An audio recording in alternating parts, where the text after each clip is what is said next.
Pemirsa, deklarasi Pilkada Damai DKI Jakarta dilaksanakan hari ini di lapangan Monas, Jakarta Pusat. Ketiga pasangan calon gubernur dan wakil gubernur DKI Jakarta telah tiba di lokasi acara, dan informasi selengkapnya kita bergabung bersama rekan kami, ada Clara Alverina dari Monas, Jakarta Pusat. Clara, selamat pagi. Bisa Anda ceritakan bagaimana kemeriahan di sana saat tiga pasangan calon tiba? Marvin, selamat pagi. Ketiga pasangan calon gubernur dan juga calon wakil gubernur sudah tiba di lapangan Monas untuk menjalani deklarasi Pilkada Damai DKI Jakarta 2017. Dan tadi begitu tiba di lapangan Monas ini, kemeriahan atau sambutan dari para pendukung ini begitu luar biasa.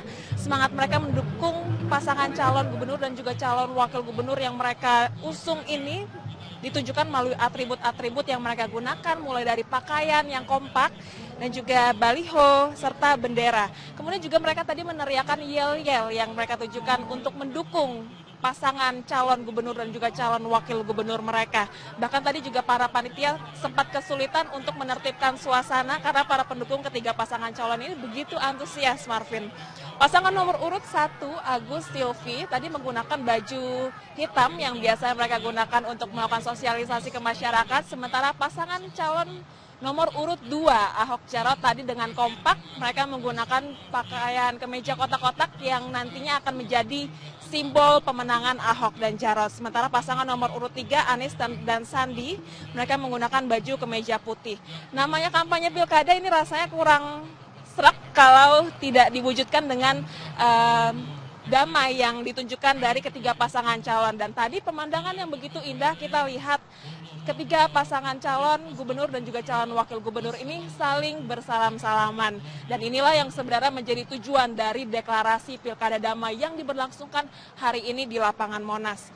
Rangkaian acara deklarasi Pilkada Damai ini sudah dimulai, tadi baru saja kita mendengar sambutan dari KPU DKI Jakarta, Ketua KPU DKI Jakarta Sumarno, dan nantinya juga akan ada sambutan dari KPU Republik Indonesia, Bawaslu, DKPP RI, PLT Gubernur DKI Jakarta yang baru dilantik Sony Sumarsono, dan Kapolda Metro Jaya. Sementara puncak acaranya ialah nanti pembacaan deklarasi damai.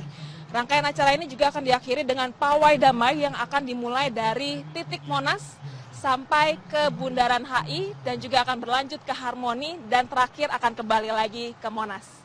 Marvin. Clara, lalu kendaraan seperti apa yang digunakan para pasangan calon ini untuk pawai? Nah, ini menarik, Marvin, karena nanti ketiga pasangan calon gubernur dan juga calon wakil gubernur ini akan menggunakan kendaraan hias. Setiap pasangan calon sudah memiliki masing-masing 2 kendaraan hias dan mereka juga memilih tema yang berbeda-beda. Untuk kendaraan dari Agus Silvi, mereka lebih memilih tema budaya, menonjolkan budaya Jakarta, budaya Betawi. Kemudian tadi kendaraan dari pasangan calon nomor urut 3, Anies dan Sandi, mereka lebih menonjolkan sisi jadul atau zaman dulu. Mereka menggunakan Vespa dan juga kendaraan mobil jadul dan dihiasi dengan balon-balon. Sementara untuk pasangan calon nomor urut 2, Ahok dan Jarot, mereka ada 2 kendaraan. Yang pertama diselimuti dengan kotak-kotak yang menjadi simbol pemenangan Ahok dan Jarot, dan juga kendaraan yang kedua ialah Air Petra, yang mana di kendaraan itu ada ayunan, ada prostotan, ada lapangan futsal. Ini menunjukkan Air Petra di Jakarta atau ruang publik terbuka ramah anak yang menjadi salah satu program prioritas dari Ahok Jarot ketika mereka berdua memimpin Jakarta.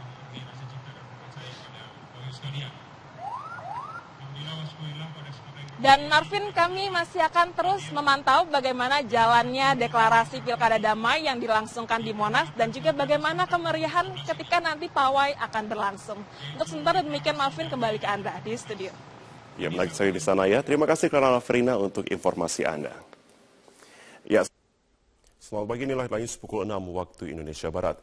Pilkada DKI Jakarta sudah memasuki masa kampanye. Hari ini 3 pasangan calon akan mendeklarasikan Pilkada Damai di kawasan Monas, Jakarta Pusat.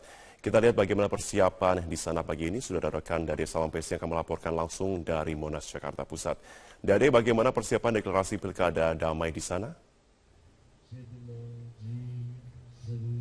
Persiapan deklarasi kampanye damai dan berintegritas di Silang Monas, Jakarta Pusat sudah hampir rampung. Saat ini panitia tinggal menyelesaikan hal-hal detail dan sejak subuh tadi juga sejumlah mobil pawai baik dari ketiga pasangan calon maupun mobil pawai milik KPUD DKI Jakarta sudah berada di kawasan Silang Monas, Jakarta Barat ini. Jika mobil pawai ketiga pasangan calon fokus untuk mempromosikan pasangan calon yang mereka usung, maka mobil milik KPUD fokus untuk mensosialisasikan kepada warga DKI Jakarta bahwa Pilkada DKI Jakarta akan digelar pada Rabu 15 Februari 2017. Sejumlah tenda dan kursi juga sudah tersusun rapi di sini dan rencananya gelaran kampanye atau deklarasi kampanye damai dan berintegritas akan dimulai pada pukul 8 pagi waktu Indonesia Barat, sekitar 2 jam lagi. Puncak acara akan digelar sekitar pukul 10 pagi waktu Indonesia Barat dengan pembacaan deklarasi kampanye damai oleh ketiga pasangan calon. Dan sekitar pukul 11 nanti mobil-mobil pawai yang sudah ada baik dari ketiga pasangan calon maupun mobil pawai milik KPUD DKI Jakarta akan pawai keliling kawasan Monas, tepatnya sejauh 8 km mulai dari Monas, Bundaran Hotel Indonesia, putar balik ke Patung Kuda, masuk ke kawasan Harmoni, putar balik lagi dan masuk ke kawasan Monas. Selain akan dihadiri oleh ketiga pasangan calon, rencananya deklarasi ini juga akan dihadiri tentu saja oleh Komisioner KPUD DKI Jakarta dan juga akan dihadiri dari pihak KPU RI, Bawaslu RI, DKPP RI dan bahkan pihak yang bertanggung jawab untuk menjaga keamanan selama proses Pilkada DKI Jakarta ini berlangsung, yaitu pihak Polda Metro Jaya. Deklarasi kampanye damai dan berintegritas ini menjadi penting agar semua pihak yang terlibat dalam Pilkada DKI Jakarta ini mau sama-sama menjaga kampanye damai. Mengingat Pilkada di ibu kota DKI Jakarta ini menjadi barometer atau contoh bagi pilkada-pilkada di daerah lain di Indonesia. Marvin. Dari Salampesi, terima kasih untuk informasi Anda. Kita ke informasi lainnya, Presiden Joko Widodo dijadwalkan akan menghadiri acara puncak peringatan Hari Pangan Sedunia di Boyolali, Jawa Tengah hari ini. Dan informasi selengkapnya akan disampaikan oleh rekan kami Yunia Harsari langsung dari Boyolali. Yunia, apa saja kegiatan Presiden Jokowi di sana dan bisa Anda jelaskan bagaimana peringatan Hari Pangan Sedunia yang dilaksanakan di sana? Silakan.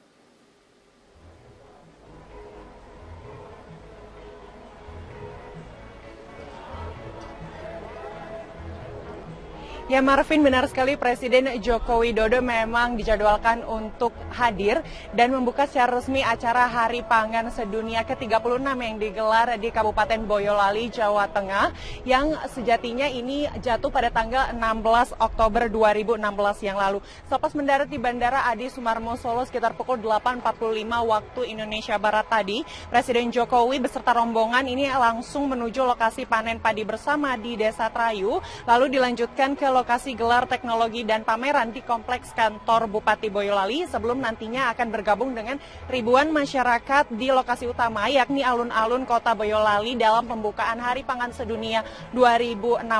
Untuk tahun ini tema yang diusung adalah membangun kedaulatan pangan di era perubahan iklim dengan Boyolali sebagai tuan rumah. Ini dikarenakan keanekaragaman pangan yang tumbuh di wilayah Boyolali sehingga menjadi bukti diversifikasi pangan yang penting untuk menopang kedaulatan pangan nasional.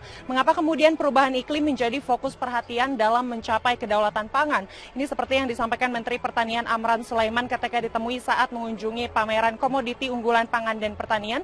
2 tahun pemerintahan Jokowi JK ini perubahan iklim menjadi tantangan besar karena Indonesia dilanda El Nino dan La Nina. Meski Indonesia masih bisa mempertahankan stok pangan, namun Amran kembali meminta kepala daerah menaikkan produksi pangan per tahun dan jika tidak, Amran menyatakan tak segan menghentikan bantuan dari Kementerian Pertanian. Dan berikut adalah pernyataan selengkapnya dari Menteri Pertanian Amran Sulaiman. Ingat 2015, El Nino terbesar sepanjang sejarah. Tidak pernah ada El Nino di Indonesia selama 71 tahun seberat tahun 2015. Intensitasnya 2,44%. Tapi dengan kerja keras kita semua, kita gandengan tangan,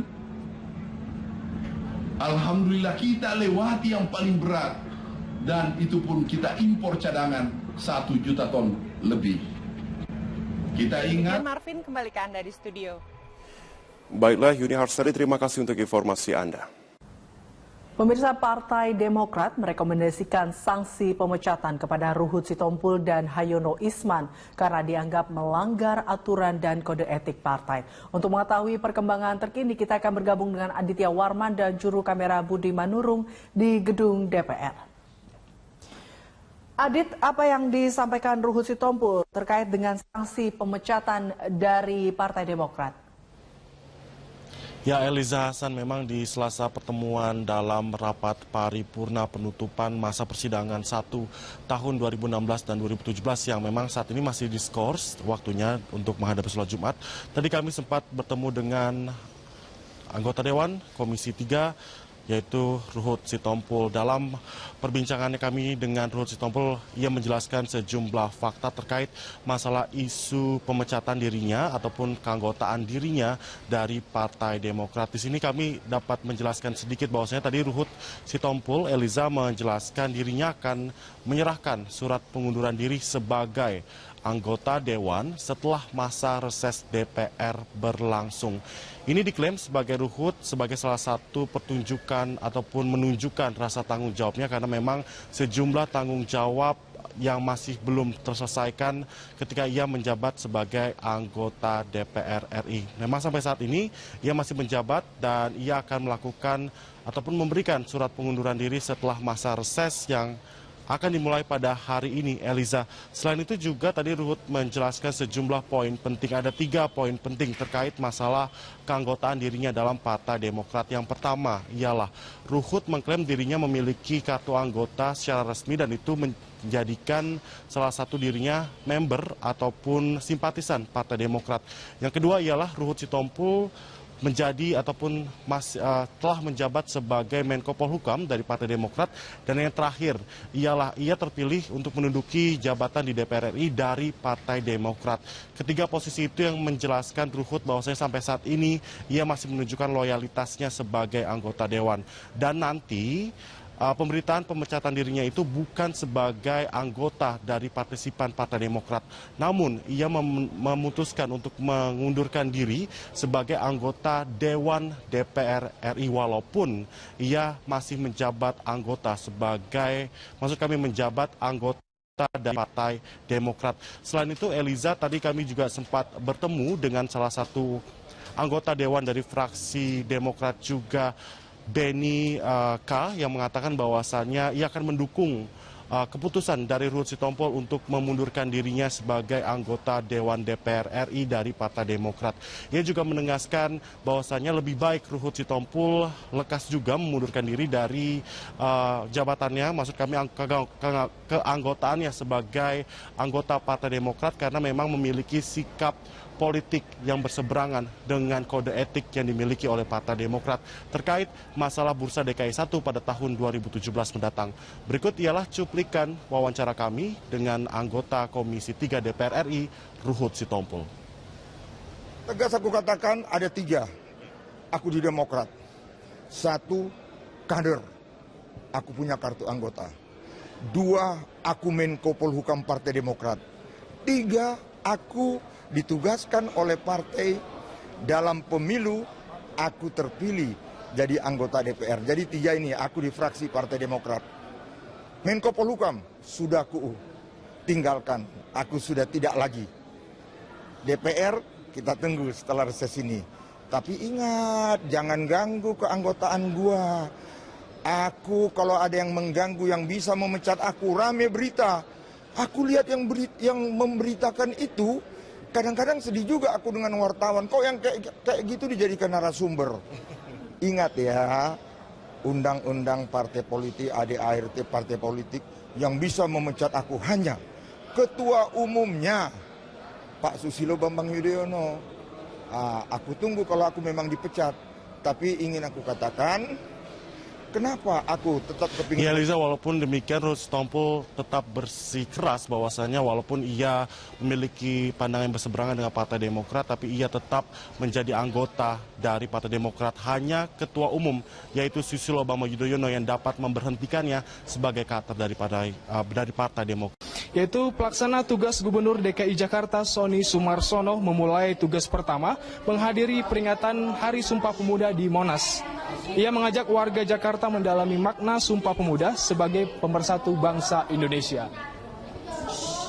Kata kuncinya adalah jaga persatuan dan kesatuan. Saya kira itu yang paling penting. Sadari bahwa sebagai warga bangsa khususnya dan sebagai bangsa kita itu satu bangsa Indonesia. Jadi karena itu siapapun juga dari suku bangsa manapun juga, mau Anda mau keriting, mau lurus, mau kulit kuning, mau hitam, kita itu bersaudara. Dalam bahasa Manadonya orang semua bersaudara. Saya kira yang penting itulah karena kita satu bangsa, satu tanah air Indonesia. Saya kira kita semua juga kalau sudah menginjakkan di tanah air Indonesia dan kita merasakan komitmen sejarah pemuda dulu, ya kita ini adalah satu.